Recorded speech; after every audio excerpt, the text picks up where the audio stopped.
Hey everybody, and welcome back to the Football Plug as we take a look around NFL Week 7 as we start with the Eagles and the Giants. The Eagles continue to show fight even without basically their entire offensive line and most of their weapons from Lane Johnson, Miles Sanders, and Deshaun Jackson, who just got back this game only to go out this game for probably the rest of the season. Still, Carson Wentz finds a way to win this game and probably now win this division with how bad the Cowboys and the rest of this team is looking. As I said before, the NFC East is a total dumpster fire, but the Giants are looking decent and showing game by game they're progressing under Joe Judge, and we're at least seeing improvements from them. Next up, we have the Browns and the Bengals, and if this was not proof that Baker Mayfield is not better without OBJ on the field, then I don't know what is. The numbers all back it up, and unfortunately now we're going to see that for the rest of the season because OBJ's season is over. But for the Browns, it might actually be a positive thing because Baker threw 5 touchdowns, he spreads the ball around, and he runs the offense the way it should be. Instead of just looking OBJ's way at first, then looking at the defense, and then remembering the offensive play.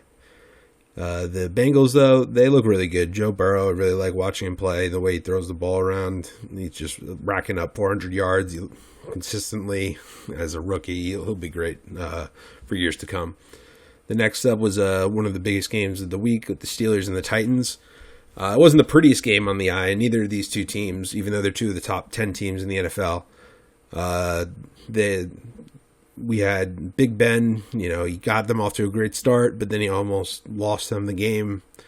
The Titans came back, and then they had a chance at the end with a late field goal, would have been able to send it to overtime, and then, who knows what would have happened from there. So as long as Ben continues to remember, it's about his defense and, time of possession, running the ball, and some timely plays from him, this team can go really far and still win the division. Even if they lose this weekend to the Ravens, which I still think there's a chance they might. I still think they could win this division, maybe get a bye in the playoffs. The Titans, though, going forward, someone had to lose this game. This was two of the best teams, and I really like what they've been doing. So they should just stick to their game plan going forward, and I think they'll, easily win their division as well. Next up, we had the 49ers and the Patriots, and wow. Is this what it really looks like to see a Patriots team that, might not make the playoffs and might not play in meaningful games in December for the first time? Because I haven't seen that in my lifetime. I think it's time to, clear out house, accumulate draft picks, and maybe ship off guys like Stephon Gilmore.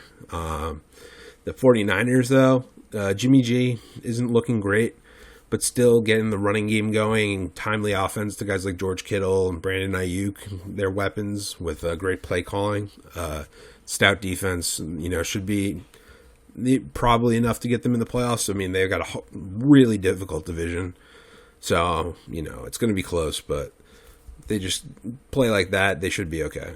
Lastly was the game on Sunday night, which was one of the best finishes I've ever seen, was the Seahawks and the Cardinals. And Russell Wilson will always do his thing. You could put your money on that, no doubt.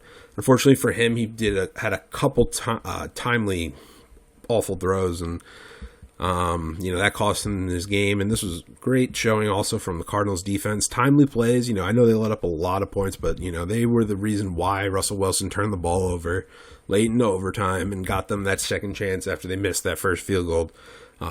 Two really exciting teams to watch, not the best of defenses, but I really hope that the Arizona Cardinals also can get into the playoffs because I think they'd be an exciting team to watch. So that's all for week 7 in the NFL. So comment, like the video if you guys enjoyed it, and subscribe, and I'll talk to you guys next time. Thanks.